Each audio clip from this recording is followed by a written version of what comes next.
Dans la baie de Sydney, sous ces eaux qui bordent le célèbre opéra, se cache un trésor méconnu. Un site de plongée exceptionnel, l'un des plus beaux d'Australie. Aux portes de la ville, dans ces eaux translucides, des bancs de poissons par milliers. Des requins, des otaries joueuses. La baie de Sydney constituerait même l'un des meilleurs sites de plongée de la planète. C'est en tout cas ce qu'assure Jason Miles. Ok les gars, je vais vous faire un brief. Ce fils de plongeur de combat a ouvert il y a 10 ans un centre de plongée ici à Sydney, sa ville natale. Je ne sais pas pourquoi la plongée à Sydney est un trésor méconnu. Il faudrait vraiment que les gens viennent ici pour plonger. Ce matin-là, ces deux frères vont plonger 2 fois. Le premier site est connu pour sa forte densité de requins.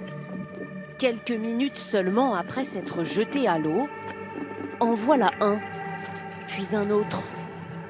Ceux-ci sont des requins taureaux. Ils mesurent plus de 2,5 mètres. Malgré leur regard menaçant, ce sont des espèces paisibles. Autour d'eux, un gigantesque banc de poissons.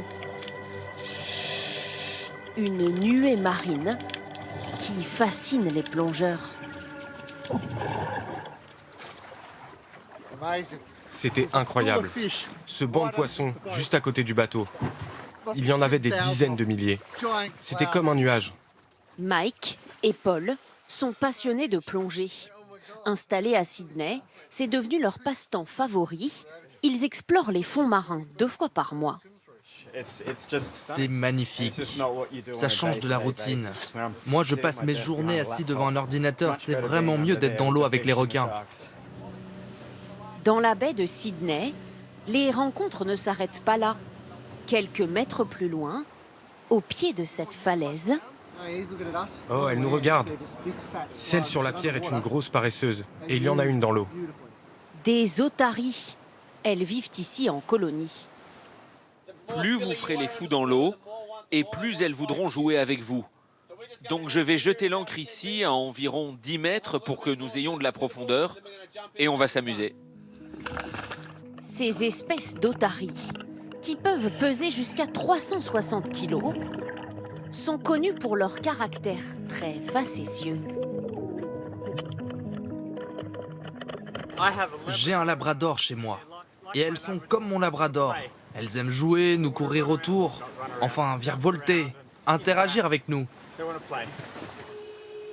Sydney, la plus grande ville d'Australie, offre de nombreux sites de plongée. Dans le nord de la ville, cette crique attire des centaines d'adeptes chaque jour.